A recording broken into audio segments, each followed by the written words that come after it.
me tell you something that'll change your financial life forever. Wealth is not a product of age, luck, or background. It's a product of laws. There are laws that govern money, just like there are laws that govern gravity. And whether you're 18 or 81, these laws will work for you or against you, depending on whether or not you follow them. I call them money rules. And I'm about to give you 7. These are the same rules that took me from broke to blessed, from struggle to surplus, and they can do the same for you if you start today.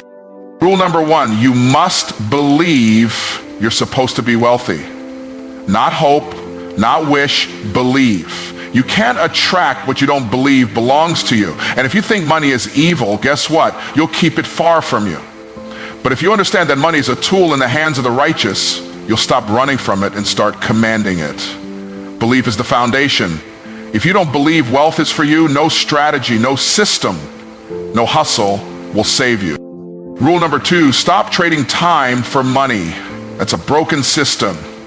It's what they taught you in school. Go to college, get a good job, climb the corporate ladder, retire at 65. That plan doesn't lead to wealth, it leads to waiting. You don't get paid for time, you get paid for value. And the more valuable you become to the marketplace, the more money you will earn in less time. Develop a skill, solve a problem, serve a need. Money moves toward value like a magnet. Period. Rule number 3, mastery brings multiplication. You can't dabble your way to 6 figures. You can't kinda sorta try and expect 7-figure results. The marketplace doesn't pay for effort, it pays for excellence. You must become a master of your craft. Get obsessed with becoming the best. Because the world doesn't pay amateurs, the world pays professionals. When you master what you do, money chases you. You don't even have to chase it anymore, it finds you. Rule number 4, steward what you have before you ask for more. Don't pray for overflow while mismanaging what's already in your hand. If you can't manage hundreds, you won't manage thousands. If you can't multiply thousands, you'll fumble millions. Money doesn't just answer to hustle, it answers to management. Stop treating your money like a paycheck, start treating it like a seed. Sow it, grow it, reinvest it, give it. When you manage well, God gives more. Rule number 5, cash flow is the goal, not just income. Don't get hypnotized by high paychecks. That's fool's gold. True wealth isn't about how much you make. It's about how much keeps coming in even when you're not working. Assets that pay you, real estate, royalties, businesses, investments, money working while you sleep. That's freedom. That's wealth. That's what changes your children's children. Stop focusing on what you earn and start building what earns for you.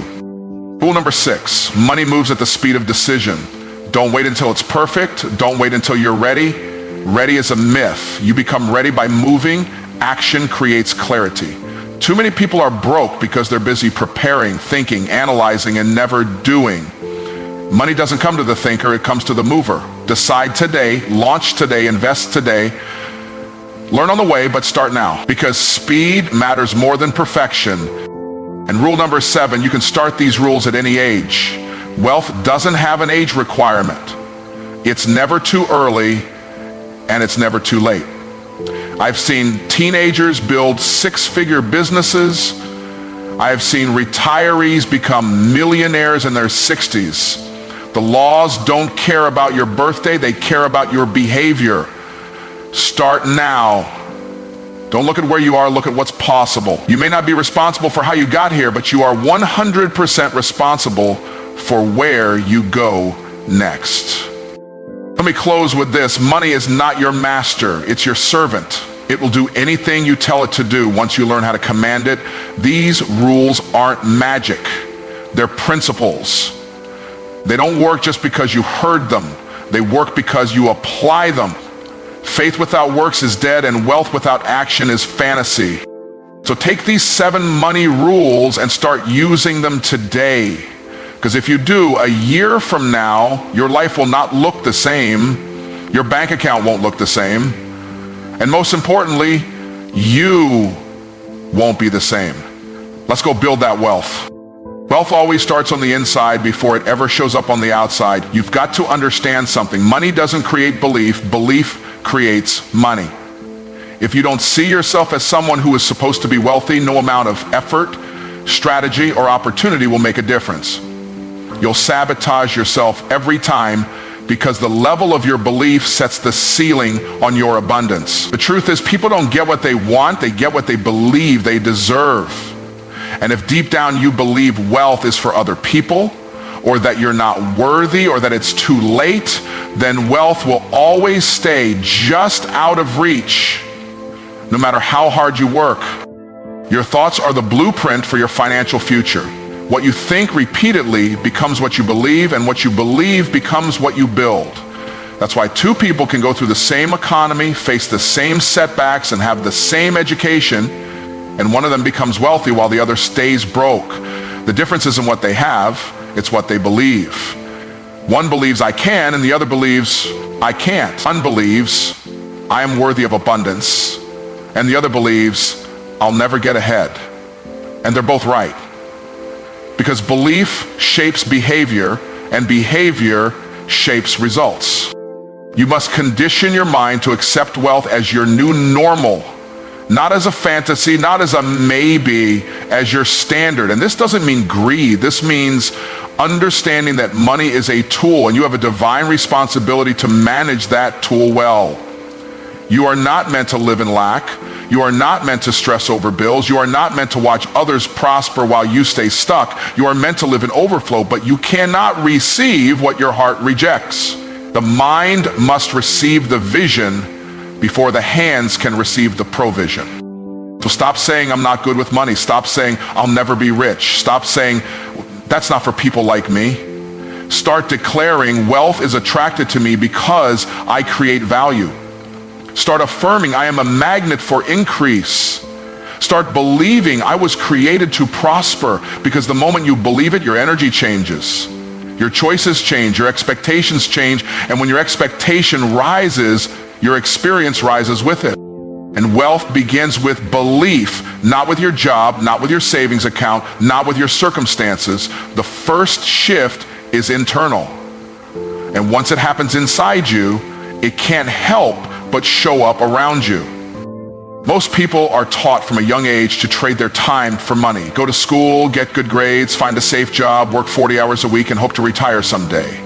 That system conditions people to believe that their time is the most valuable thing they can offer. But let me tell you the truth. Money does not respond to time. It responds to value. You don't get wealthy because you work long hours. You get wealthy because you solve meaningful problems, because you meet deep needs, because you bring transformation. Value is what money follows. If money were tied to time, construction workers and teachers would be millionaires. But we know that's not the case. Why? Because society doesn't reward time, it rewards impact. It rewards results. That's why one person can make $20 0 cents an hour and another can make $20,000 0 cents in a single afternoon. It's not because they worked harder. It's because they learned how to package and deliver value at a high level. They stopped thinking like an employee and started thinking like an asset. You've got to change the question you're asking. Don't ask, how can I make more money? Ask, how can I increase the value I create for others? Because every dollar that enters your life is a certificate of appreciation for the problem you solved. That's all money is, a reward for value rendered. So if you want more money, increase your value. Learn more, solve bigger problems, serve more people, refine your skill, sharpen your gift. Because when you become more valuable to the marketplace pays you more automatically. Think about this. People don't pay you based on how much they like you. They pay you based on how much your solution is worth to them. If you can help someone make $100,000, 0 cents, and you charge $10,000, 0 cents, they'll gladly pay it because your value exceeds the price. But if you charge $10, 0 cents, and waste their time, even that feels expensive because the value wasn't. Time has a limit. You only get 24 hours a day, but value is infinite. You can multiply it, scale it, systemize it. Time restricts. but value expands. So the secret to wealth is not working harder or longer. It's working smarter and more strategically. It's about leveraging your knowledge, your skills, your experience, and your story in a way that brings transformation to others. Because when you stop trading time for dollars and start trading solutions for impact, the money comes fast and flows freely. And here's the best part. Value has nothing to do with age or credentials. It's not about how long you've been doing something. It's about how well you do it. It's about results. So whether you're just starting out or you've been grinding for years, the moment you commit to becoming a person of high value, money can't help but find its way into your life. Because money doesn't chase effort, it chases excellence. The marketplace doesn't reward effort, it rewards mastery. You don't get paid for how hard you try, you get paid for how well you perform. And this is where most people get stuck. They think that just showing up, just doing the job, just putting in the hours is enough to guarantee financial success. But the truth is, being average pays average. Being good pays decently. But being excellent, being world class, that's where the real money lives. Mastery is the difference between surviving and thriving. Think about any field, sports, business, music, medicine. The top 5% don't work 10 times harder than everyone else, but they earn 10 times more. Why? Because they have mastered their craft. They bring precision, confidence, and results that others can't match. The marketplace is not looking for people who dabble. It's looking for people who dominate. You become irreplaceable when you become exceptional. And mastery isn't about perfection, it's about progression with obsession.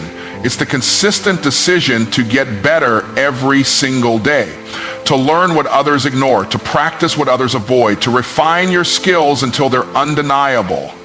Most people want to be paid like a master, but they work like a beginner. They consume more than they create.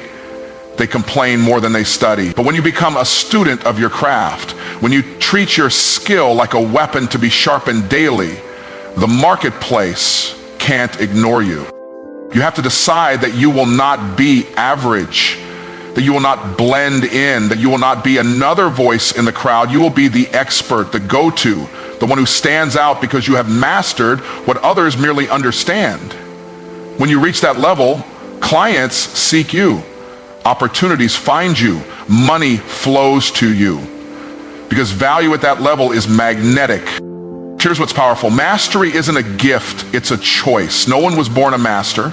Everyone started with confusion, failure, frustration. But those who kept showing up, kept studying, kept practicing, they broke through. And once you master something valuable, you never go broke again. You can move to another state, switch industries, lose your job. Doesn't matter, mastery follows you. Because you don't rely on the economy, you rely on your excellence. If you want to raise your income, raise your level of mastery. Make a decision that you will be the best at what you do. Read more books, hire mentors, practice when others rest. Learn the strategy behind the skill. Understand the why behind the how. Because once you become the best in your lane, the marketplace opens doors that hustle alone could never unlock. And when that happens, you don't chase money, money chases you. Multiplication never begins with more, it begins with management. The principle is simple. What you don't manage, you lose. What you manage well, you multiply. Most people are praying for increase, asking for overflow, hoping for abundance, but they haven't proven faithful with what's already in their hands. And here's the truth that changes everything. Stewardship attracts multiplication. Not hustle, not effort, not desire. Stewardship. Stewardship means taking full responsibility for what you have, whether it's a little or a lot. It's treating every dollar with purpose, every opportunity with respect, every resource as if it came with an assignment, because it did. When you handle what you have with intention, you signal to the universe, to the marketplace, and to God himself that you're ready for more. But if you waste what you have, mismanage it, or ignore it, you repel increase. This applies to money, but also to time, relationships, ideas, even health. If you can't manage a $500 0 cents paycheck, you're not ready for a $5,000 0 cents one. If you can't budget $1,000, 0 cents, how will you invest $100,000, 0 cents? See, multiplication is not magic, it's math and mindset. The person who multiplies what they've been given is the one who treats small things like they're already big. And they don't wait for more to act responsible, they act responsible and then they get more. You've got to stop looking at your bank account with frustration and start looking at it with faith. Don't say it's not enough. Say, how can I maximize this? Because how you treat your current money determines how money treats you in the future. Stewardship is about using what you have with vision. It's not about cutting back and shrinking down. It's about planning, sowing, investing, and growing. It's looking at money as a seed, not just a supply. And here's the deeper layer. Stewardship builds character. It builds habits. It builds structure in your life that can actually support abundance. Some people don't have a money problem, they have a stewardship problem. They make good money, but it slips through their fingers because there's no system, no priorities, no discipline. And the problem with increase without structure is that it leads to chaos. You don't need more money to feel secure, you need more mastery over the money you have. When you become a good steward, you attract opportunities. People trust you with more, doors open, investments grow, ideas flourish, because you've proven you can be faithful with little, so you can be trusted with much. That's not just financial advice, that's a spiritual law. So wherever you are right now, whether you're managing hundreds, thousands, or just a few coins, treat it like treasure, track it, plan it, multiply it, because money multiplies in the hands of those who respect it. Stewardship isn't about having more, it's about being ready for more. And when you are, multiplication becomes inevitable. Most people are chasing income, but the wealthy are building cash flow. And that's why two people can both be making six figures, but one is stressed, living paycheck to paycheck, and the other is financially free. It's not about how much you make, it's about how much keeps flowing. Whether you work or not, income is what you earn. Cash flow is what keeps coming in, whether you show up or not. That's the real goal. That's the game changer. You can have a big salary and still be broke. You can drive a luxury car, wear designer clothes, and still panic when the bills hit. Because income might look impressive, but it's often tied to your effort, your hours, and your presence. The moment you stop working, the income stops flowing. That's not freedom, that's a golden cage. But cash flow, that's money that moves while you sleep. That's money that doesn't need you to clock in, pick up the phone, or log into Zoom. That's real wealth. Cash flow comes from assets, things that put money in your pocket month after month. Rental properties, royalties, dividends, digital products, automated businesses, investments that pay you back. These are the things the wealthy focus on. While others are trying to climb the corporate ladder, they're asking, what can I build, own, or invest in that will pay me for years? They understand that if your money isn't working harder than you are, you'll never be free. You've got to change the way you look at money. Don't just aim for high income, aim for high autonomy. Money that shows up whether you're sick or on vacation or focused on your next project. Because freedom is not in the number on your paycheck, it's in the number of streams flowing into your life without your constant effort. That's why they say cash flow is king. It's consistent, it's scalable, it's liberating. And here's what's powerful. You don't have to be rich to start building cash flow. You just have to be strategic. Maybe it's a small digital product that sells while you sleep. Maybe it's investing a portion of your check into a dividend-paying asset. Maybe it's turning your knowledge into a course, your skill into a subscription, or your story into a book. The point is, don't wait. Start where you are with what you have and build something that pays you back. Cash flow gives you options. It gives you peace. It gives you time to think, create, and serve at a higher level. When income stops, life gets stressful. When cash flow grows, life gets expansive. So stop thinking about how to get paid more per hour and start thinking about how to get paid every hour, whether you're working or not. Because when you build cash flow, you're no longer a slave to the clock. You're the master of your time and the architect of your freedom. It doesn't matter where you are in life, how old you are, how many mistakes you've made, or how much time you think you've wasted. You can start building wealth anytime. The only requirement is that you start with intention.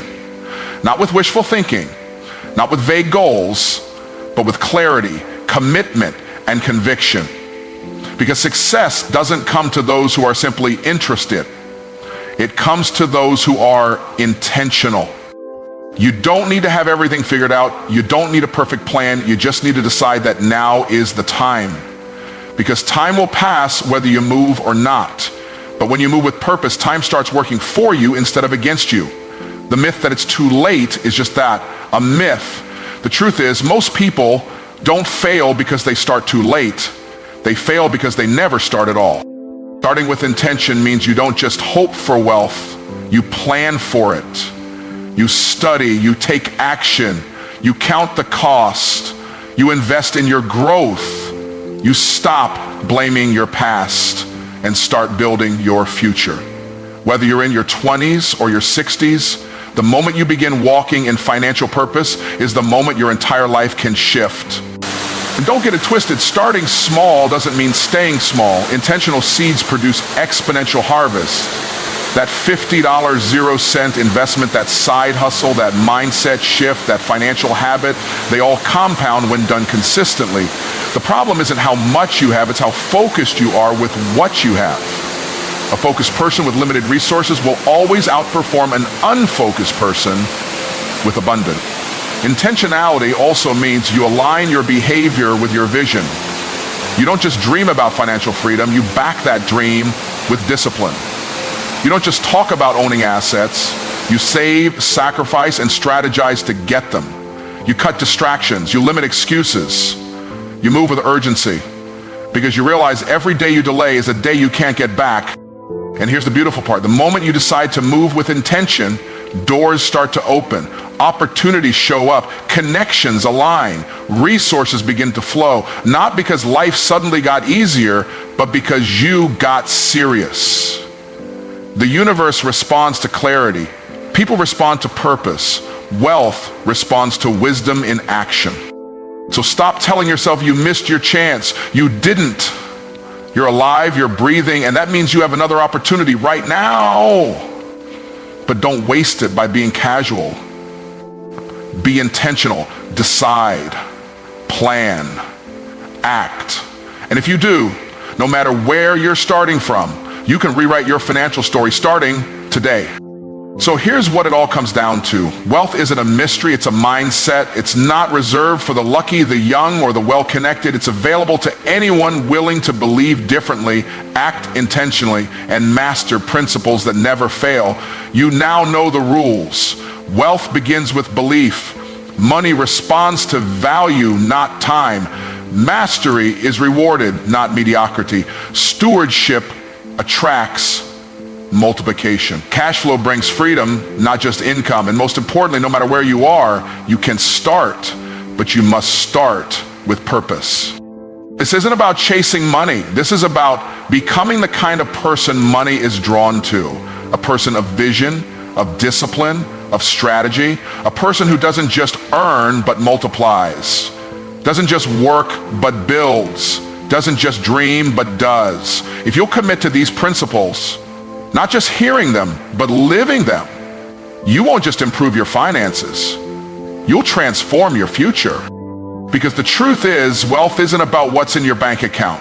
It's about what's in your belief system, your habits, your decisions. And if you're willing to align those with wisdom, then wealth isn't just possible, it's inevitable. Now go out and live like wealth was always yours, because it is.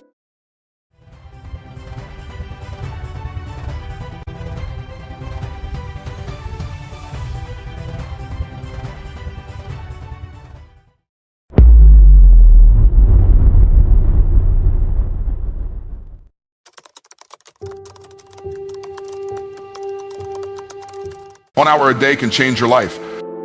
Most people overestimate what they can do in a day and underestimate what they can do in a year. They think they need to make huge leaps overnight to succeed, but success doesn't work that way. Success is built daily, not in a day.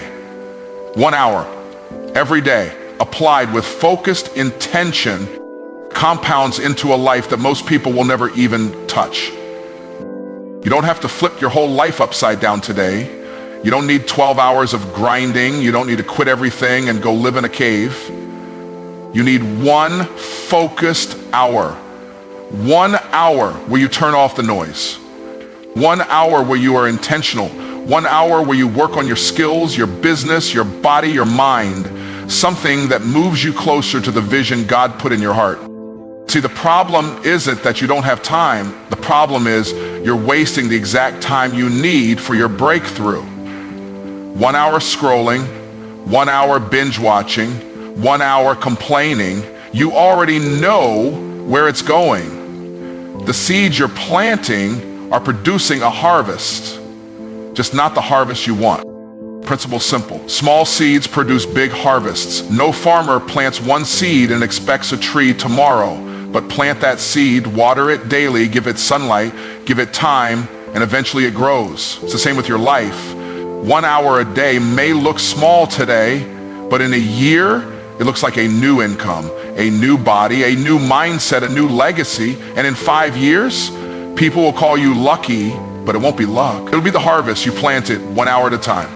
Discipline isn't about restriction, it's about freedom. 1 hour of sacrifice today gives you decades of freedom tomorrow. Discipline is the price you pay today so you can collect a reward tomorrow. It's not punishment, it's preparation. Your future is not waiting for you somewhere out there. Your future is hiding inside your daily routine. It's in what you choose to do when nobody is watching. It's in whether you treat that 1 hour like it's sacred or you treat it like it's optional.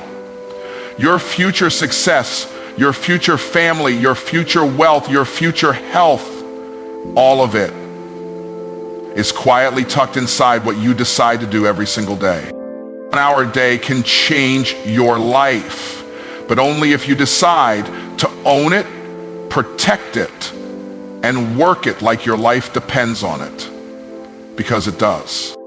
So I dare you, starting today, to give yourself the gift of one focused hour every day. Stack the hours, stack the days, stack the victories. And one day, you'll wake up living in a reality that once only lived in your dreams. You don't need a miracle. You need a commitment. 1 hour a day, that's it. Now go make it happen. The power of daily consistency is the greatest secret weapon most people never tap into. Success doesn't happen because you did something once. Success happens because you did something long enough for it to create unstoppable momentum. Daily consistency is how the small becomes mighty. It's how the invisible becomes undeniable. One action by itself feels insignificant. You go to the gym one day, no difference. You make one sales call, no explosion. You study for 1 hour, no reward yet. But the magic isn't in the one time. The magic is in doing it again and again and refusing to quit even when it looks like nothing is happening. Consistency is what separates the dreamers from the achievers. It's not about how good you are on day one. It's about whether you're still showing up on day 100, on day 500, when the excitement has worn off and it's just you, your vision, and your discipline. Most people fail because they confuse feeling excited with being committed. Excitement is emotional. Consistency is spiritual. It's a covenant you make with yourself that says, I will show up whether I feel like it or not. Consistency compounds just like money does. 1 penny doubled every day for a month turns into over $5 million. But if you quit halfway through because it's just a penny, you lose the miracle. The same thing happens in your life. You're stacking pennies of progress every day. Every workout you finish, every book you read, every skill you practice, every moment you invest. They may look small today, but they're building a fortune that most people will never live long enough to collect because they gave up too soon. Daily consistency forces the universe to move. It demands a response. It may not come today, it may not come tomorrow, but over time, your discipline will break down doors that talent alone could never open. The truth is, successful people are not superhuman. They are simply consistent. They learned to do what they said they would do, even after the mood they made the decision in has left them. And because of that, they walk in power that others only talk about. You want to change your life? You want to build wealth? You want to create a legacy that lasts? Then respect the power of daily consistency. It's not the grand gestures that change your destiny. It's the small, unseen, uncelebrated moments where you chose discipline over distraction, where you chose growth over comfort, where you chose your future over your feelings. That's the real game. And if you win there, you win everywhere. 1 hour of focused investment is the difference between wishing for a better life and building one. Most people confuse being busy with being productive. They run around all day, putting out fires, reacting to problems, answering emails, scrolling through social media, and they wonder why their life never changes. Activity without focus is just distraction in disguise. But 1 hour of pure, focused, intentional investment in your future every day will do more for you than 10 hours of random, scattered effort. Focus is a multiplier. 1 hour of deep, locked-in focus is worth more than a week of half-hearted multitasking.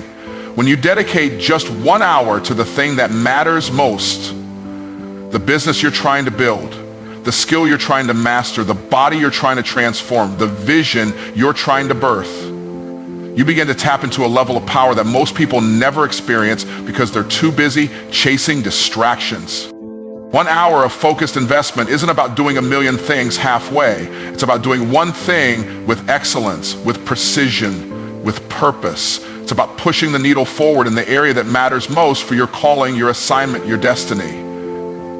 You don't get paid for how many things you start. You get paid for what you finish. You get paid for what you master. You get paid for what you build with excellence. 1 hour of focused work every day separates you from the masses who are still stuck in cycles of wishing, wanting, and waiting. The truth is, the life you dream about isn't hiding behind some big mystery. It's sitting behind one decision you make every single day. Will you invest one focused hour, or will you let it slip away? 1 hour of intentional practice can turn you into an expert. 1 hour of sales calls can turn you into a top earner. 1 hour of content creation can build an audience that changes your income forever. 1 hour of studying your craft can position you as the authority people pay top dollar to access. It's not about the amount of time you have, it's about what you do with the time you've been given. Everyone has 24 hours. The winners are the ones who carve out a sacred hour and protect it like their future depends on it, because it does. You don't need more time, you need more focus. You need 1 solid hour where you shut out the world, you shut down the excuses, and you pour yourself into what actually builds your destiny. You don't check your phone, you don't answer every little ping, you don't let the noise in, you sit down, you show up, you lock in, and you work the vision like your life depends on it, because it does. Small seeds produce big harvest, but most people miss their harvest because they despise the size of their seed. They look at the small actions, the extra 20 minutes studying, the one new connection made, the single sales call, the workout they barely got through, and they think this doesn't matter. But what they don't realize is that greatness always starts small. Every towering oak tree was once a seed buried in the dirt, invisible, unnoticed, and uncelebrated. If you're willing to plant when nobody's clapping, you'll be ready to harvest when everybody's watching. The world celebrates results, but heaven rewards faithfulness. Your job is not to worry about the size of your seed. Your job is to plant it with faith, water it with discipline, and protect it with patience. Because the harvest is guaranteed to the one who refuses to quit. Every small action you take is a seed. Every time you show up when it's hard, when it's inconvenient, when no one else sees you, That's a seed going into the ground, and while it might seem invisible at first, something powerful is happening beneath the surface. Roots are forming, strength is being built, character is being forged, and eventually that seed will break through the dirt and become something you can see, something you can touch, something you can harvest, but only if you stayed faithful through the unseen season. You have to understand that everything big starts small. $1 million business starts with a single offer. A best-selling book starts with one messy paragraph. A six-figure body starts with one workout where you wanted to quit, but you didn't. A thriving marriage starts with one intentional conversation when you could have stayed silent. It's the small things that create the big things. It's the daily deposits that create the lifetime wealth. Most people miss it because they get bored. They think if it's not glamorous, it's not working. But the most powerful work is invisible at first. The soil doesn't show you the roots while they're growing. But without the root system, the tree would never survive the storm. Your small daily actions are building your root system. And the deeper the roots, the bigger the fruit.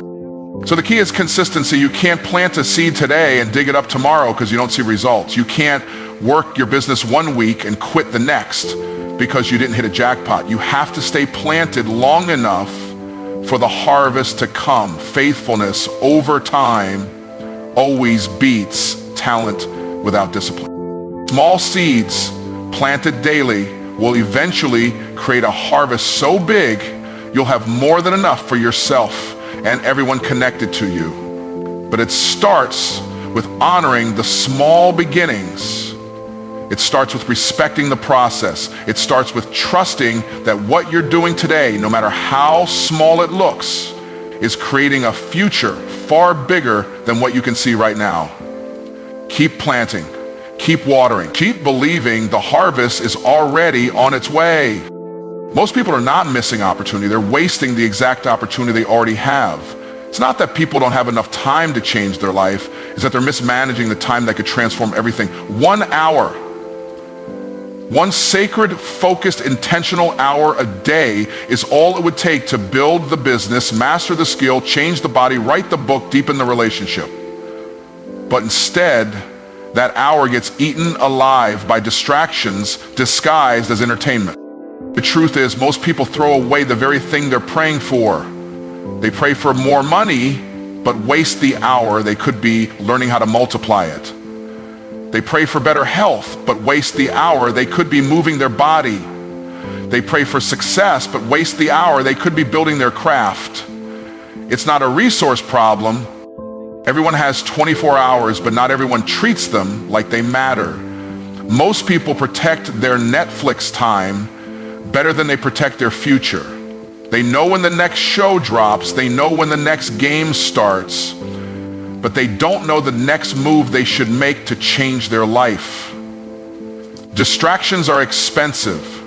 Every minute spent on something that doesn't build you is a minute stolen from your destiny, and the bill for that theft comes due, sometimes not today, but eventually, and always at a price higher than you wanted to pay.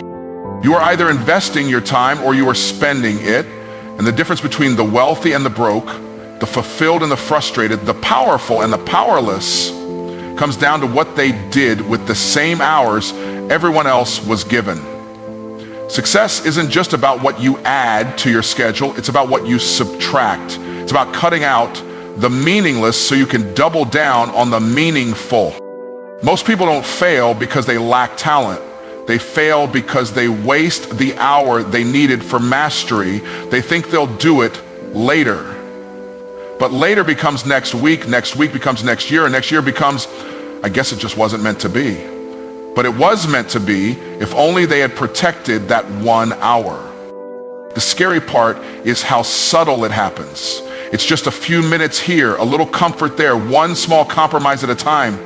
But while you're sleeping on your calling, somebody else is waking up early and investing in theirs. While you're scrolling past opportunity, somebody else is building the skill set that's about to dominate your market. You don't lose in one big moment. You lose in 1,000 little wasted moments that you thought. The good news is it's not too late. You can reclaim the hour. You can decide today that your future matters too much to be left to chance. You can decide that your calling is too valuable to be sold for the cheap entertainment of the moment. 1 hour reclaimed and redirected can change everything. But you have to stop wasting it. You have to stop giving your time to things that have no return on investment. The life you want is on the other side of one disciplined, focused, protected hour every day. Guard it, defend it, multiply it, because the only thing standing between you and the life you were designed for might just be the hour you keep giving away. Discipline is not a prison. Discipline is the pathway to freedom. Most people run from discipline because they think it's restrictive. They think it's about saying no, about missing out, about living a life of less. But the truth is, discipline is the highest form of self-respect. Discipline says, I value my future enough to pay the price today. The world will tell you freedom is doing whatever you want whenever you feel like it. But that's not freedom, that's slavery to your emotions. That's bondage to your impulses. Real freedom is waking up in a body you're proud of because you honored it when it was hard. Real freedom is having wealth because you made the investments when it was tempting to spend. Real freedom is moving through life on your own terms because you made sacrifices when everybody else was making excuses. Discipline is the bridge between where you are and where you know you're called to be. It's the invisible work that produces visible results. Every choice you make to practice discipline is you casting a vote for your highest self. Every time you choose to honor the plan instead of the momentary feeling, you put another brick in the foundation of a life that is unshakable. Without discipline, dreams stay dreams. Without discipline, potential dies unrealized. Without discipline, you live beneath your calling, looking up at a life you were meant to live, but never reached because you weren't willing to pay the price. Discipline demands payment up front, but it delivers rewards for a lifetime. Comfort pays you today and bankrupts you tomorrow. Discipline costs you today and makes you rich tomorrow. Rich in finances, rich in health, rich in peace, rich in purpose. The most powerful people you admire didn't get there because they were lucky. They got there because they mastered the art of self-control. They learned to tell themselves no today so they could tell themselves yes tomorrow. The crazy part is, no matter what, you are going to suffer.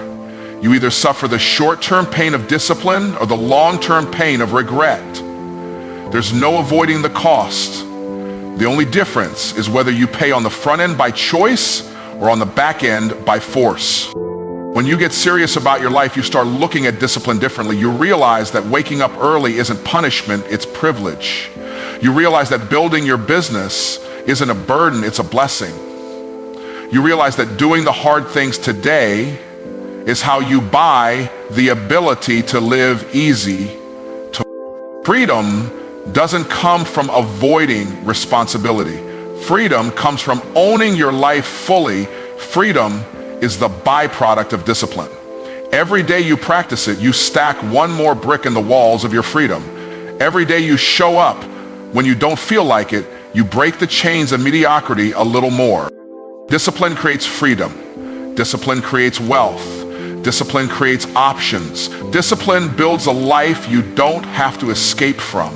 And once you taste the freedom that comes from living discipline, you'll never settle for the cheap imitation of freedom the world tries to sell you. Choose discipline now and watch as freedom becomes your permanent reality. Your future isn't something waiting for you far off in the distance. Your future is hiding in your daily routine. It's tucked inside the small decisions you make when nobody is watching. It's shaped by what you do consistently, not by what you do occasionally. The life you're dreaming about, the success you're chasing, the breakthrough you're hoping for, it's already within your grasp. If you can master your routine, most people think they need a miracle. They think they need a lucky break. They think they need someone to come save them. What they really need is a new set of habits. Because the truth is, your habits are prophesying your future. Your routine is a sneak preview of the life you're building. You don't rise to the level of your dreams. You can want success all you want, but if your daily habits don't match your dreams, you're lying to yourself. If you say you want to be wealthy, but you spend more than you earn and you study nothing about money, your routine is writing a future of struggle, not abundance. If you say you want to be healthy, but you consistently choose comfort food over discipline, your body is going to reflect that decision. If you say you want to build a legacy, but you waste your evenings doing what's easy instead of what's necessary, your future will expose the truth. Excellence is never an accident. Greatness is not random. Success is systematic, and mediocrity is also systematic. Show me your routine and I can show you your future without ever meeting you, because your life is simply the harvest of your repeated actions. What you consistently water will grow, and what you consistently neglect will die. The scary part is that you can get so comfortable in your routine that you don't even realize you're building a life you don't want. You can drift into disappointment simply by doing nothing different. But the powerful part is that you can also decide at any moment to start planting new seeds. You can choose a new routine. You can choose new habits. You can choose to take ownership of your mornings, protect your evenings, and guard your focus. You can choose to act like your future depends on your daily decisions, because it does. Every great destiny is hidden in boring, consistent days. It's not the big dramatic moments that shape you, it's the small, quiet ones. The moments when you choose to get up early and work, the moments when you choose to shut off the distractions and study, the moments when you choose to honor your commitments even when no one would know if you didn't. Those are the moments that are building the version of you that's capable of living the life you see in your mind. You don't need a new life, you need a new daily routine. You need to wake up every morning and act like your dreams are depending on you, because they are. You need to move through your day like you're already becoming the person you said you wanted to be, because you are. You need to honor your habits like they're sacred, because they are. Writing your future in permanent ink. Your future's not out there somewhere. It's right here, right now. Hidden in the ordinary actions you're either taking or avoiding. If you want to change your life, don't chase a fantasy, change your routine, because your routine is your real future in disguise. So here's the truth. Your future is not some far-off dream. It's hiding in the actions you take every single day. It's in the hour you dedicate to your goals. It's in the small seeds you plant that will one day grow into a harvest that shocks you. It's in the discipline you choose to apply even when it feels uncomfortable. And it's in the daily routine you commit to day after day, no matter what. 1 hour a day, when focused and invested, can change everything. Small seeds planted consistently will grow into massive opportunities. Discipline creates the freedom you've been searching for, and the truth is, your future is already within your reach. It's tucked inside the choices you make today. It's hiding in the small, seemingly insignificant moments that, when stacked together, become the foundation of the life you were destined to live. So let me leave you with this. Don't wait for a miracle to show up. Be the miracle. Invest 1 hour, stay consistent, practice discipline, show up daily, and in time you'll look back and realize that the life you always dreamed of didn't come from luck or chance. It came from the relentless, powerful decisions you made each and every day. Your future is waiting, but it's hiding in your routine. What you choose to do with your time today will determine the life you live tomorrow. So go and make it happen, because the world is waiting for what only you can give.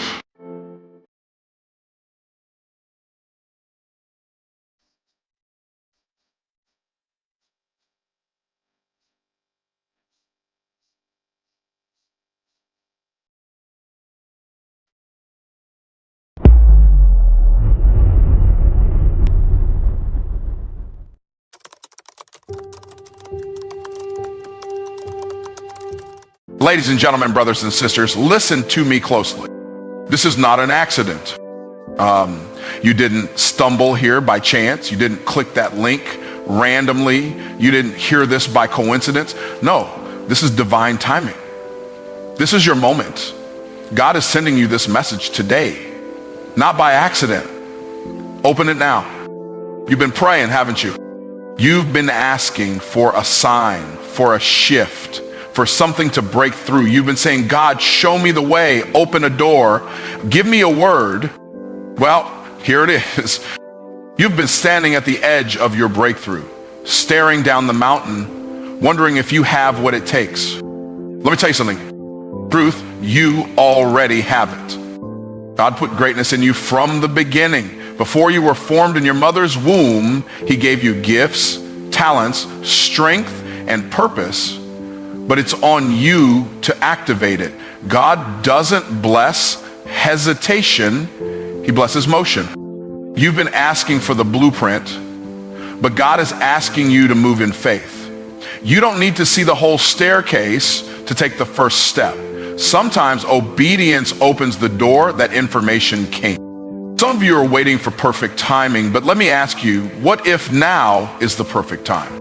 This moment is divine timing, not coincidence. Too often we go through life thinking events happen randomly, that situations arise out of luck or misfortune.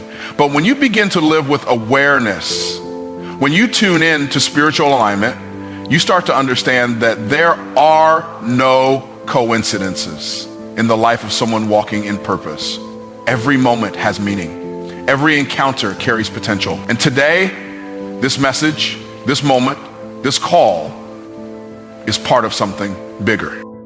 You didn't just stumble into this. You didn't just happen to hear this at the right time. It was orchestrated. Divine appointments don't come with notifications. They don't always feel spiritual or dramatic. Sometimes they come in the form of a quiet word, a chance encounter, or a simple message you almost ignored, but the weight of it sits in your spirit. It resonates deeper than your ears. That's how you know. It's not just content, it's calling. What you're hearing right now is a whisper from heaven that cuts through the noise of your everyday. It's a tap on the shoulder from the one who made you, reminding you that you were born for more, reminding you that the frustration you've been feeling isn't failure, it's friction. The reason you've been uncomfortable is because you've outgrown your old season. God's not punishing you, and this moment right now is one of those turning points that won't feel like one until you look back and realize everything shifted here. You see, divine timing doesn't always look divine. It looks like the right word at the right moment. It looks like clarity in the middle of confusion. It looks like an answer to a question you barely knew how to ask. You thought you were just going through another ordinary day, but God saw this day before you were born. He marked it. He set it aside as a checkpoint in your journey. Bubble moment where your eyes would open a little wider, your heart would beat a little faster, and your spirit would say, this is it, this is for me. You might be in a hard place right now. Maybe you're tired, maybe life feels heavy, unclear, or even hopeless. But divine timing has a way of showing up just when you're about to give up, just when you're about to settle for less, just when you're ready to shrink back. That's when the message arrives. That's when the word cracks open. That's when the word cuts through and says, no, not yet. Don't stop now. And you feel it, don't you? That pull inside that tells you this isn't just another voice, another post, another speech. This is targeted. This is for you. That awareness you're feeling isn't hype. It's the Spirit confirming that your steps are being ordered. You may not have seen the path clearly before, but something inside you is waking up. Something is shifting. You don't need to know every detail right now. You just need to trust that you're being led. Moment of growth, we have to be the word we take. The strings are connected. That's how life works. This is the beauty of divine timing. It's not interested in how long it's taken you or how many mistakes you've made. Divine timing is about alignment. You being in the right posture with the right perspective, open enough to receive what was already yours. That's what this moment is. It's not accidental. It's not premature. It's not too late. It's divine. You already have what you need inside you. That's a truth many people hear, but few truly believe. The world constantly tells you that you're missing something, that you need more experience, more education, more connections, more money, more time. And while growth is always a part of the process, what's already in you is not lacking. You were created with purpose in mind. You weren't sent into this world empty-handed. Every gift, every talent, every instinct, every spark of vision you carry is not random, it's intentional. It's planted in you like seed waiting to be activated. From the time you were born, you were designed for impact. And everything that's happened in your life, the good, the bad, the confusing, the painful, it's all been shaping what's already inside of you. You've been walking around thinking you're not ready, thinking you need a sign or someone's permission. But the truth is, readiness isn't about how much you have. It's about what you're willing to use. There's a difference between being unprepared and being unwilling. Most of the time, people aren't lacking resources, they're lacking belief. Belief in what God already gave them. Belief in the treasure buried beneath the fear, the insecurity, the overthinking. The truth is, the world doesn't need another perfect person. It needs someone authentic. Someone who's willing to step out with what they've got, even if it's not polished, even if it's messy, even if it's risky. Because when you begin to use what's already in you, it multiplies. The gift gets stronger, the vision gets clearer, the opportunities begin to align, not because you suddenly became more gifted, but because you finally started walking like you were. The people you admire, the leaders you look up to, they didn't wait until they felt 100% ready. They moved, and in moving, they became. What's in you is not small, it's not weak, it's not random, it's a divine deposit.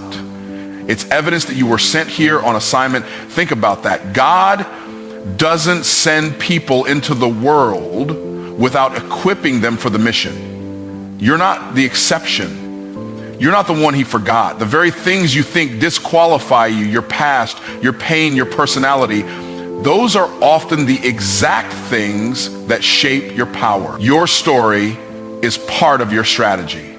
Your journey is what gives your voice weight. Your scars become proof that healing is possible. The reason you feel the tension inside you, that pull towards something more, is because there's untapped potential that's been sitting dormant too long. It's not that it's not there. It's that you haven't fully trusted it. You've doubted your own ability. You've minimized what's been placed in your hands. But when you begin to see yourself the way God sees you, you stop asking for permission to be powerful. You stop shrinking in rooms you were born to stand tall in. You stop apologizing for being different because you understand that difference is your design, not your defect. There's something unique about you that no one else carries. A combination of insight, passion, perspective, and drive that the world has never seen before and will never see again. You were never meant to copy anyone else. You were meant to cultivate you, and all the comparison, all the delay, all the questioning, it ends when you recognize that you've had it the whole time. The voice, the gift, the resilience, the mind, the faith. You don't need to become someone else to be great. You need to become fully yourself. And that journey doesn't begin when everything is perfect. It begins when you say yes to what's already there. Faith requires movement, not just intention. It's easy to talk about faith, to declare big dreams, to write down goals, and to speak affirmations out loud, but none of that carries weight until it's backed by action. Real faith isn't passive. It doesn't sit around waiting for perfect conditions. Real faith steps out even when it's uncertain, even when it's uncomfortable, even when there's no visible guarantee of success. You can believe in the promise, but until you're willing to move toward it, that belief is just theory. It's motion that activates miracles. It's obedience that unlocks the next level. People often confuse waiting with preparation, but at some point, the preparation becomes procrastination. At some point, you're no longer gathering tools, you're hiding behind them. Faith is not just about what you believe, it's about what you do with what you believe. When you trust that God is with you, you stop needing to see the full picture before you move. You start walking by vision not sight. You take steps when the path looks unclear because you understand that progress often looks like risk in the beginning. You don't need to feel brave to move in faith. Courage isn't the absence of fear, it's the decision to move in spite of it. Many people are waiting for the fear to go away before they act. But fear is not the enemy, inaction is. The longer you wait to move, the louder your doubts become. The longer you delay, the more you give power to hesitation. But when you act, when you step forward, something shifts in you. The fear may still be there, but it no longer controls you. Movement silences fear. Motion builds momentum. There are doors that will never open until you knock. There are resources that won't show up until you start building. There are connections you'll never make until you move in the direction of your assignment. Some of the answers you're waiting for are waiting on you. They're waiting on your willingness to trust without full clarity, to begin even when the end isn't obvious. When you choose to move in faith, you show heaven you're serious. You demonstrate that you're not just a dreamer, you're a doer. And that's when divine favor starts to align with your steps. Too many people spend years hoping, praying, journaling, vision boarding, but they never take the leap. They're waiting for confidence, waiting for peace, waiting for the right sign. But the truth is, peace often comes after obedience. Confidence often shows up after the first step. The longer you wait to feel ready, the longer you delay your destiny. Faith isn't about waiting to feel comfortable. Adventurous is about trusting that if God called you, he'll sustain you. He doesn't need you to be perfect. He needs you to be willing to move even when you feel small, willing to show up even when you feel underqualified, willing to trust that each step will lead to the next. You think about the people who changed history, the ones who made impact, the ones whose stories inspire you. None of them had all the answers. What they had was a willingness to begin. They started with what they had, where they were, and they let the journey shape them. They moved in faith, not because they were fearless, but because they understood that staying still was a greater risk than stepping forward. Action is what turns belief into breakthrough.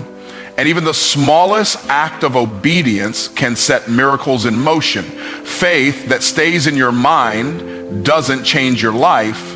It's faith with feet that transforms everything. Delay is preparation, not rejection. When things don't happen on your timeline, it's easy to assume you've been overlooked or denied. You start to question if you heard God wrong, if your dream is valid, or if you're even worthy of the thing you've been believing for. But delay is not a sign that the promise is void. It's often the very evidence that something deeper is happening beneath the surface. It's in the waiting that your foundation is being strengthened. It's in the delay that your character is being refined. Because what's coming isn't small, and you need to be ready to hold it when it arrives. There's a reason farmers don't dig up the soil after they plant the seed. They know growth is happening, even if it's invisible for a while. The same applies to your journey. Just because you can't see movement doesn't mean there isn't momentum. You may not see the full picture yet, but that doesn't mean progress isn't taking place. Some of the greatest growth happens in the dark, away from the spotlight, in the quiet moments when no one else is watching. That's where endurance is built. That's where vision is sharpened. That's where your future is prepared. You may feel like you're stuck, like doors keep closing, like the opportunity is always just out of reach. But every delay has a purpose. Sometimes the door is closed because what's behind it isn't ready for you.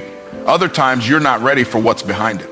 Timing isn't just about opportunity, it's about maturity. And maturity is only developed through pressure, patience, and time. You may have the dream, but if your discipline isn't developed, the dream can crush you instead of elevate you.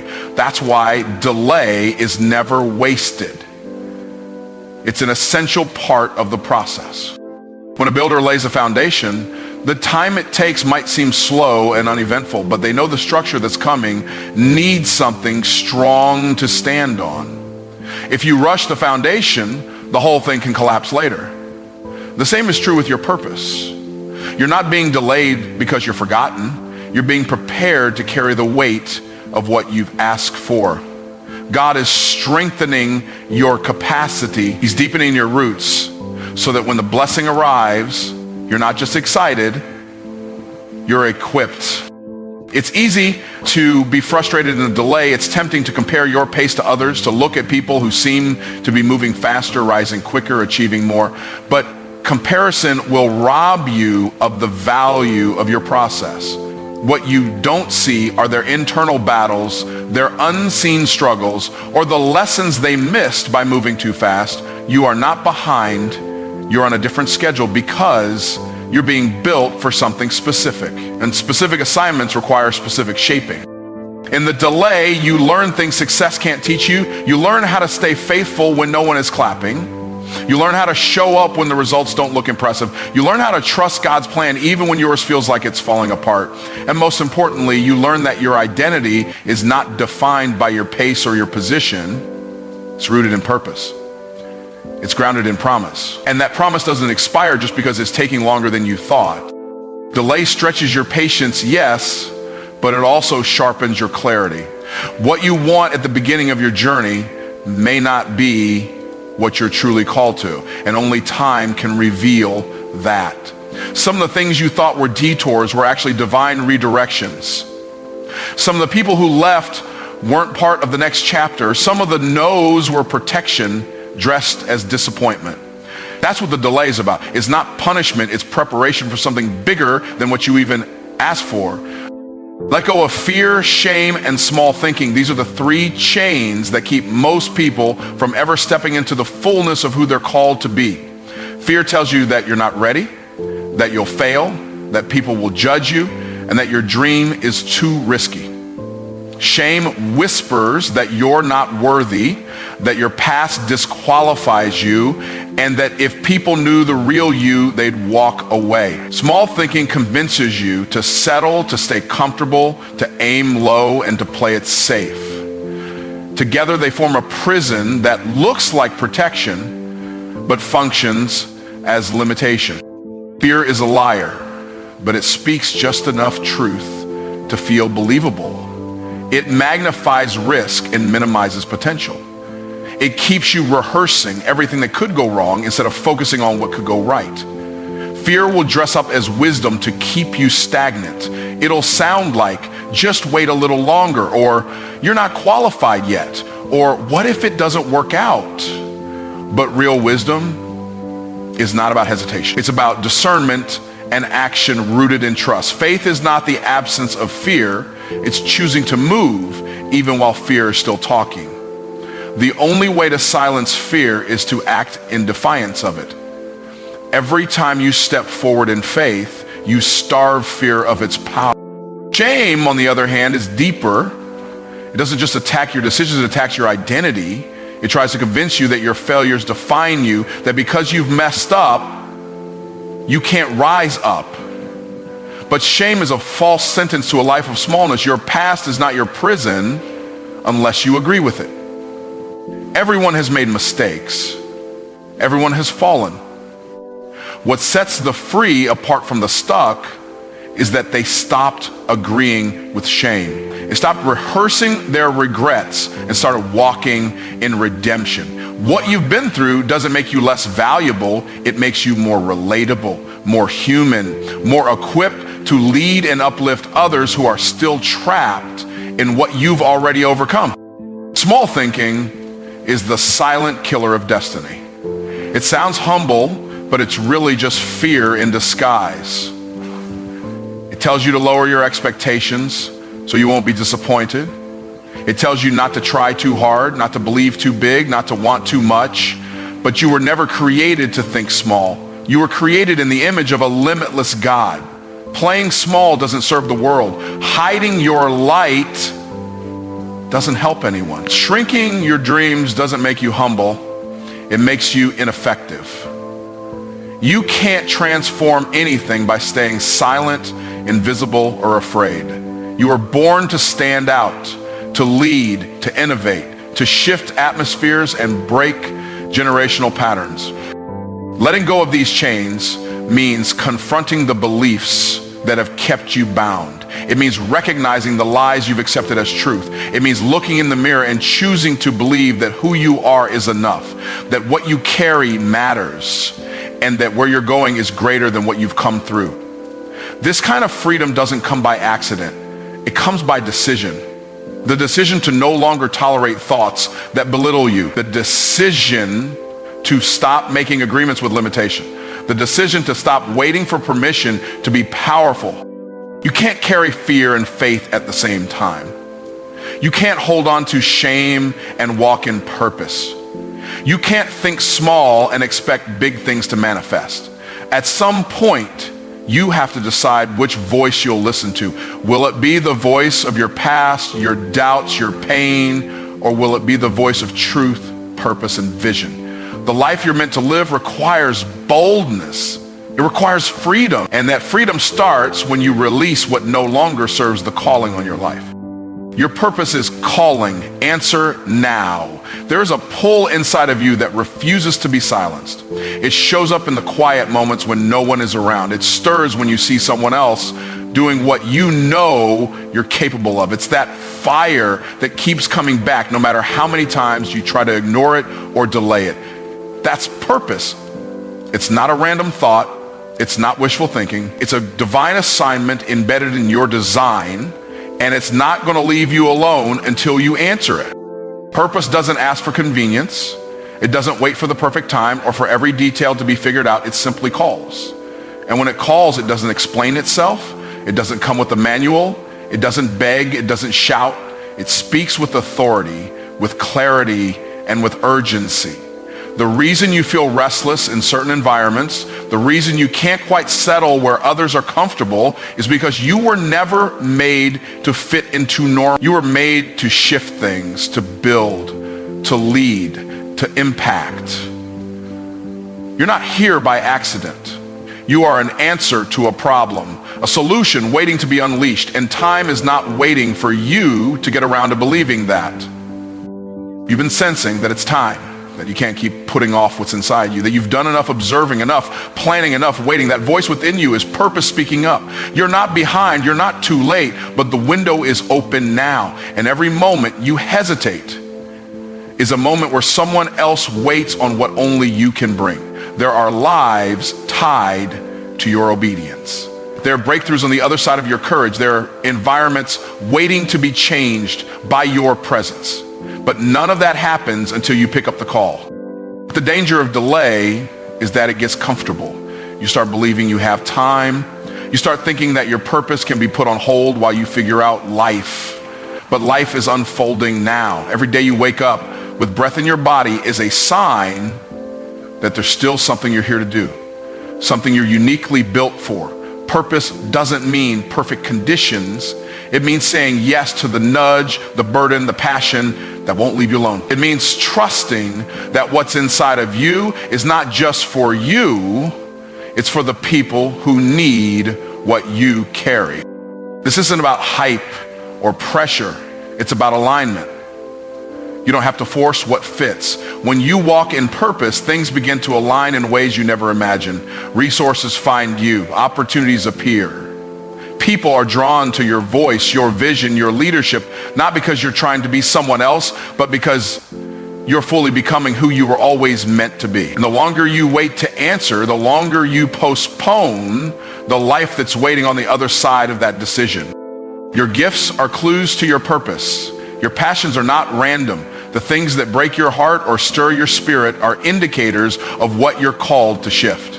Stop waiting for someone to validate what God already confirmed. Stop hoping someone else will step up and do what you know you're supposed to be doing. Purpose doesn't go to the most qualified. It flows through the most willing, and the willingness to answer now sets everything else in motion. You've got what it takes, not because you've figured it all out, but because you've been chosen. That calling you feel deep in your gut isn't going to let up. It's not going to disappear with time. It's going to keep showing up until you stop running, stop doubting, and decide to walk in it fully. Your purpose is not waiting for the future. It's calling in the present.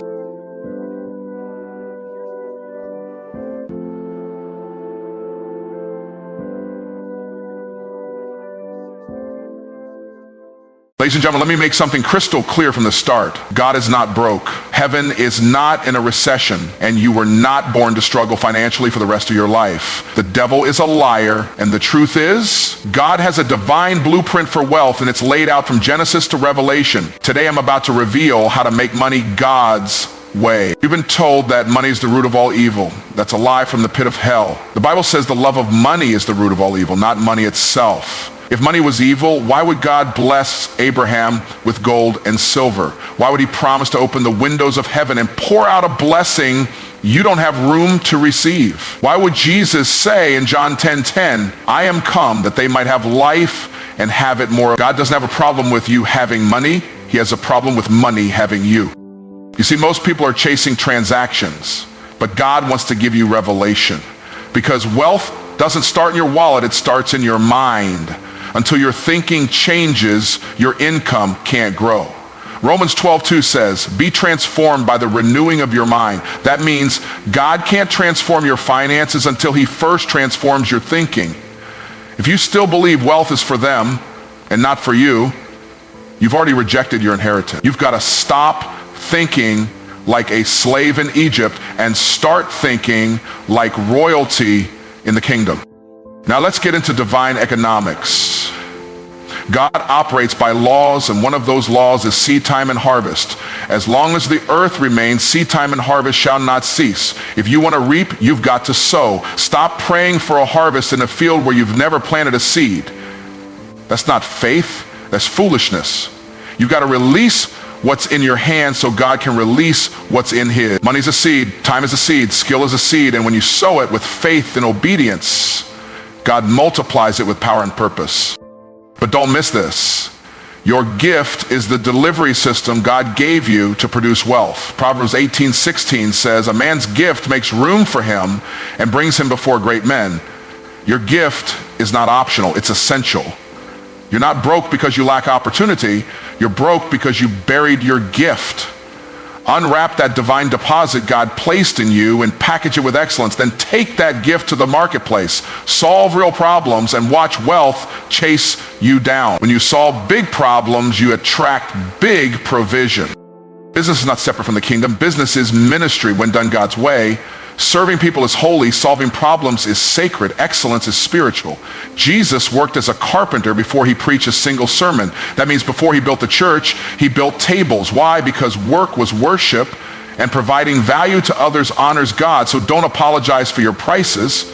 Don't discount your anointing. Charge what you're worth and deliver more than they expect. That's kingdom business. And finally, none of this works without obedience. You can have the strategy, the system, the skill, but if you don't move when God says move, you'll miss your moment. In Luke 5, Peter fished all night and caught nothing. But Jesus said, cast your net on the other side. Peter obeyed, and the Bible says they pulled in so many fish, the nets began to break. When you follow divine instruction, you access divine overflow. One word from God can make you more money in one day than your job could in 1 year. So I came to tell you, stop begging, start building. Stop doubting, start declaring. You don't need a miracle, you need movement. Because the same God who gave Solomon wisdom, who gave Joseph strategy, who gave Esther influence, and who gave David leadership, has given you a gift.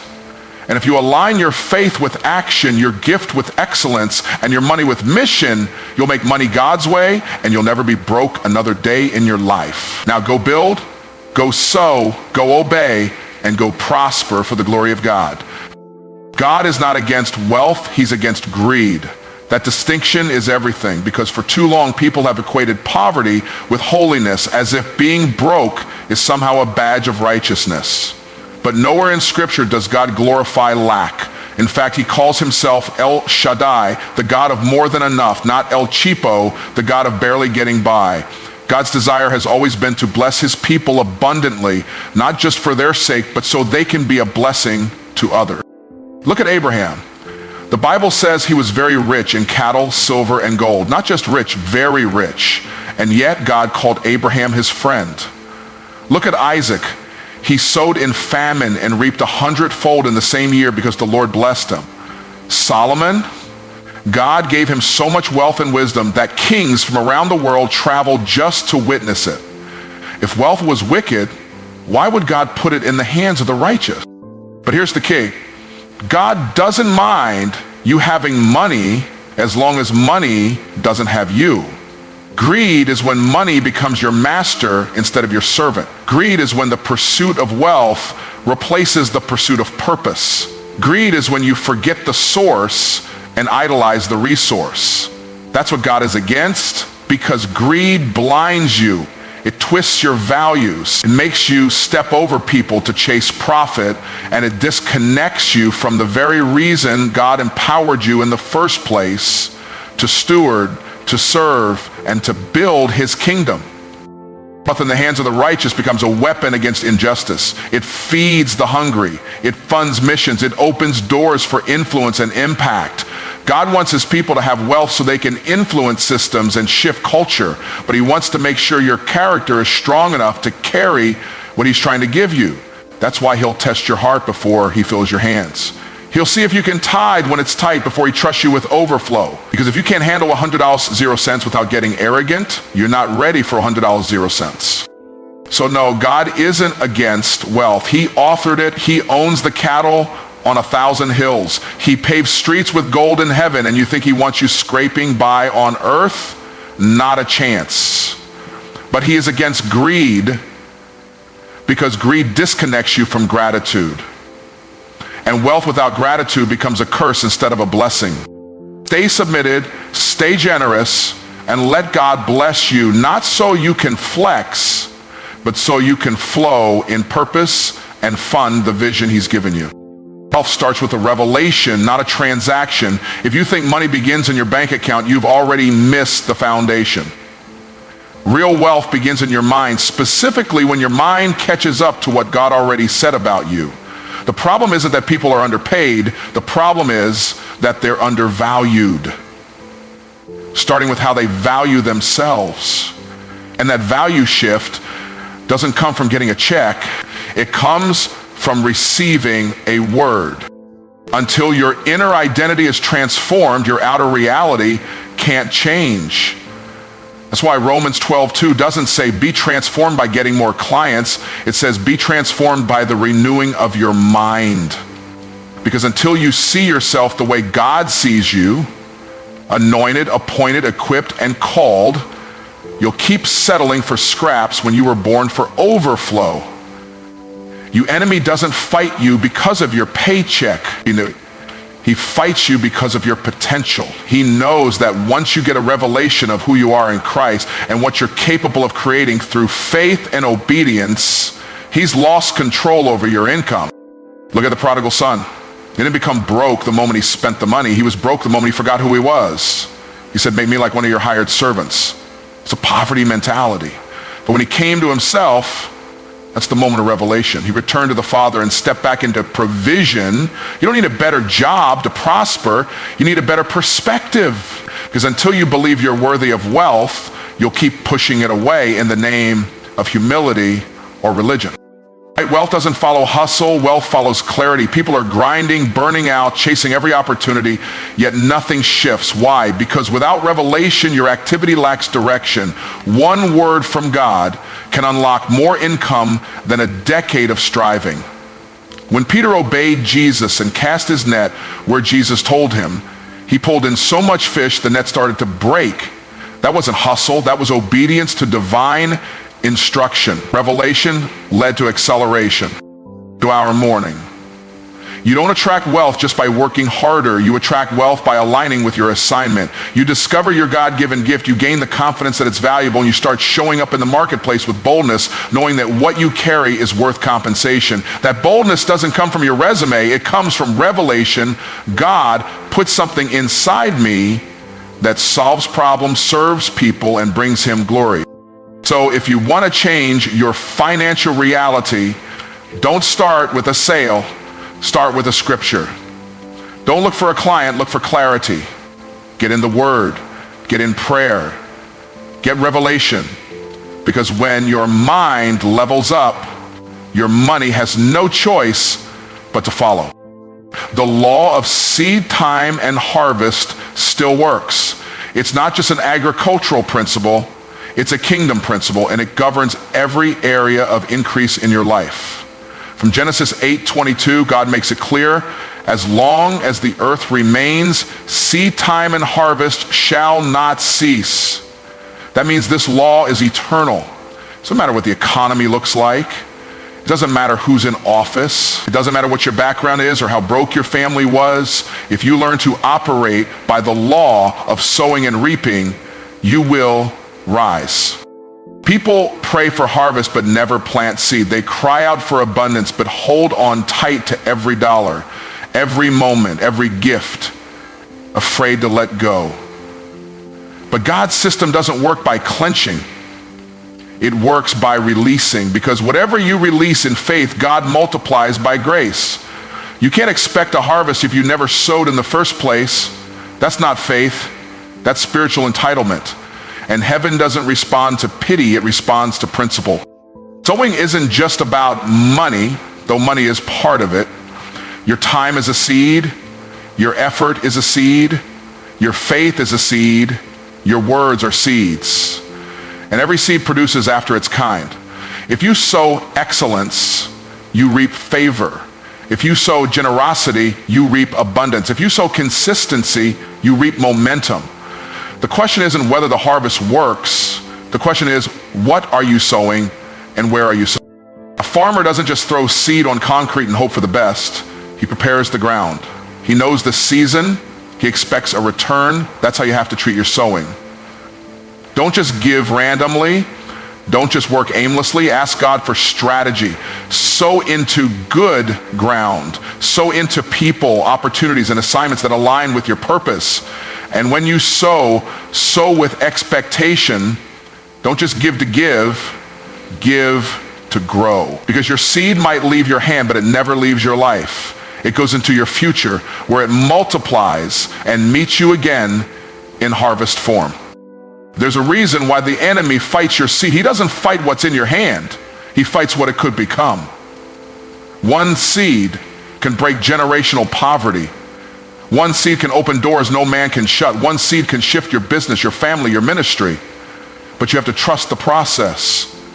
You have to believe that when God said, give, and it shall be given to you, pressed down, shaken together, and running over, he meant it. The system works if you work the system. But too many people abort their harvest by digging up their seed with doubt. They sow in faith on Sunday and cancel it with fear on Monday. You can't sow one day and complain the next. You have to stay in faith, water that seed with prayer, and wait for God's timing, because the harvest doesn't come the moment you plant it. But if you don't quit, it will come. So here's the truth. You're not stuck. You're not broke. You're just in seed time. And if you honor the process, protect your seed, and keep your eyes on the promise, the harvest has no choice but to find you. Your gift is God's wealth delivery system. Not your job, not your boss, not the economy, your gift.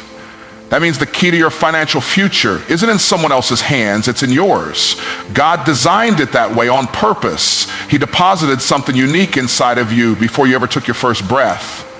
And he didn't put that gift there so it could stay buried under insecurity, fear, or the opinions of others. He put it there to make room for you in the world and to release provision through your purpose. Proverbs 18:16 says, a man's gift makes room for him and brings him before great men.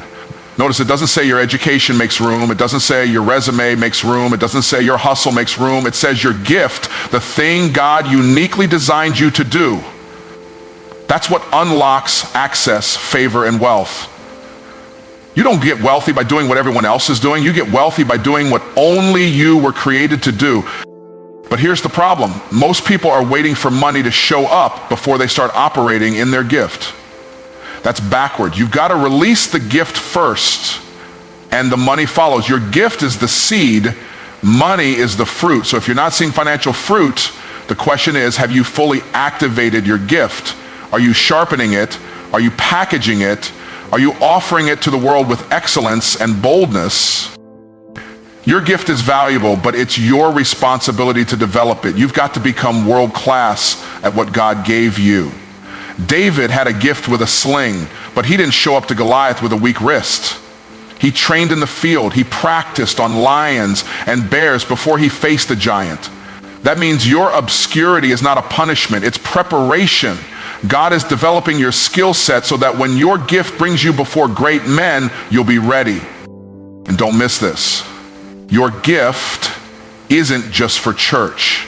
It's for the marketplace. It's for culture. It's for global impact. When you monetize your gift, you're not being greedy, you're being strategic. You're positioning yourself to fund the vision God gave you without begging anybody for help. God wants you to be so successful in your gift that you don't need to ask for permission or depend on donations to do his work. Your gift funds your assignment.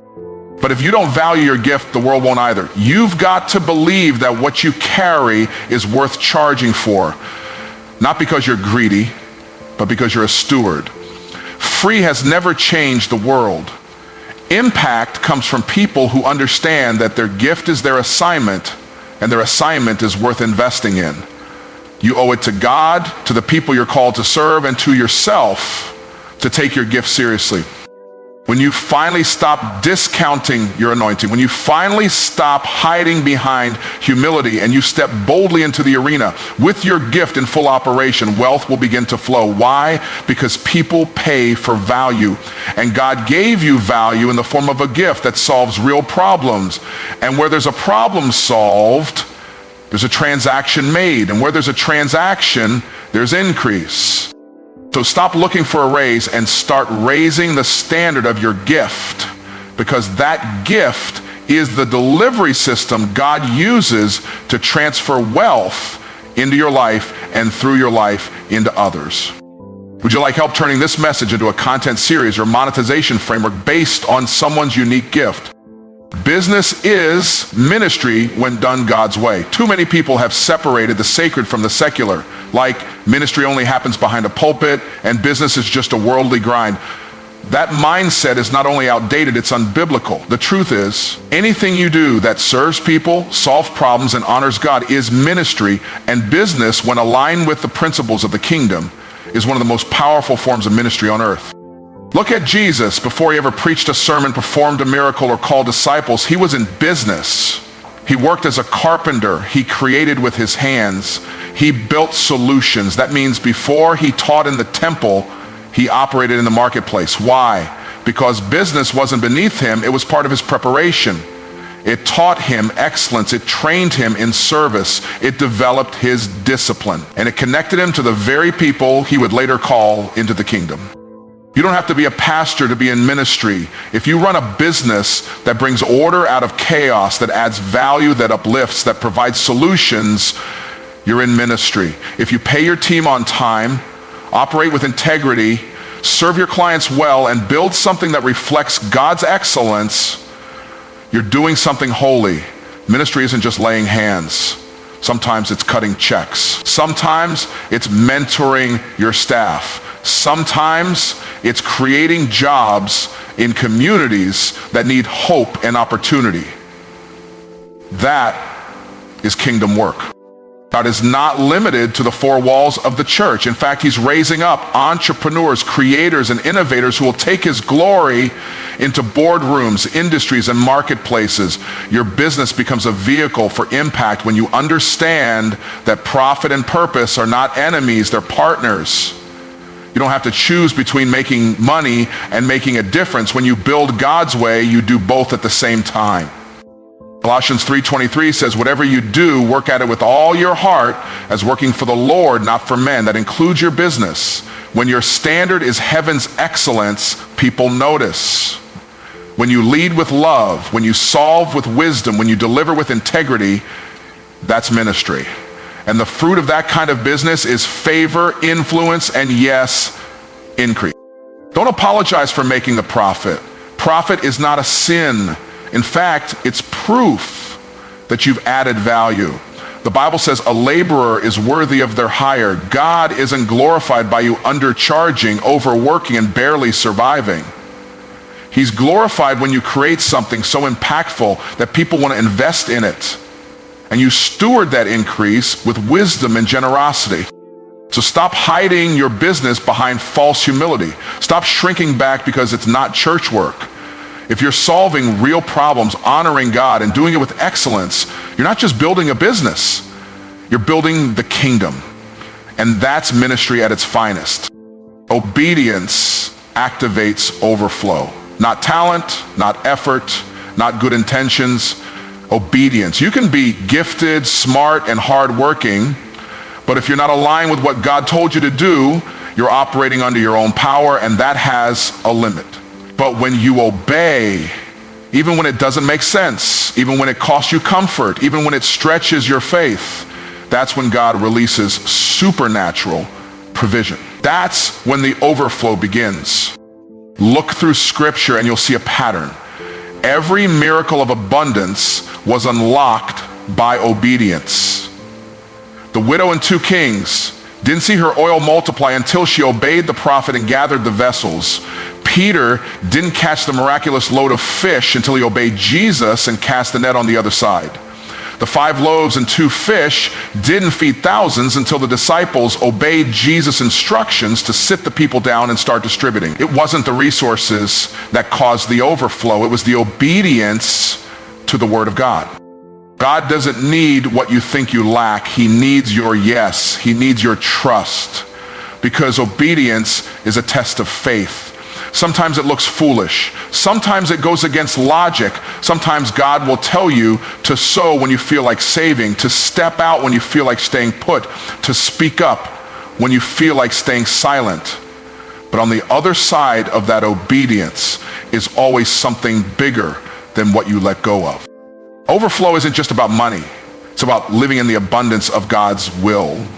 Peace, favor, provision, open doors, divine connections. When you're in obedience, you're in position, and when you're in position, heaven backs you. Obedience puts a demand on the supernatural. It draws down provision you couldn't produce on your own. It opens doors no resume could have opened. It brings opportunities no network could have created, because God honors obedience with evidence. Late obedience is still disobedience, and partial obedience is disobedience in disguise. You don't get overflow by picking and choosing what parts of God's instructions you want to follow. The blessing is in full obedience. And here's the truth. Obedience will often be uncomfortable. It will stretch you. It will challenge your pride. It will force you to trust when you want to control. But that stretching is where your capacity for overflow is built. God is not trying to take something from you. He's trying to get something to you. But he can't pour new wine into old wineskins. He can't release overflow into a life that refuses to move when he speaks. So if you're praying for increase, but not obeying the last instruction he gave you, the blockage isn't on God's side, it's on yours. So obedience is your seed. Overflow is your harvest. And when you step into radical obedience, even when it's risky, even when it's inconvenient, even when it's misunderstood, you unlock a level of provision that no hustle could ever earn, because God blesses those who trust him enough to obey without seeing the whole plan, without knowing all the outcomes, and without needing anyone. So if you're ready for overflow, check your obedience. What did God tell you to do that you haven't done yet? That's your key. Because your next level isn't waiting on another opportunity. It's waiting on your obedience. So let me leave you with this. God never designed wealth to be something you chase. He designed it to be something you attract by walking in alignment with his word, his will, and his wisdom. You're not called to be broke, stuck, or barely getting by. You're called to reign, to rule, and to represent the kingdom with power, excellence, and integrity. But it starts with understanding that money is not your master, it's your servant. It's not your identity, it's a tool for your assignment. The moment you realize that wealth is spiritual before it's financial, that success begins with a renewed mind and an obedient heart, everything changes. Your gift makes room, your seed creates harvest, your business becomes ministry, and your obedience activates the overflow. This isn't hype, It's heaven's order. And when you honor God's system, his system will honor you with results. So don't just hear this and get excited, apply it. Don't wait for perfect conditions, start now. Start where you are, start with what you have. Because when you move in faith, God moves in power. And when you build wealth God's way, it doesn't just bless you, it blesses generations. Now go build, go sow, go serve, and go prosper on purpose.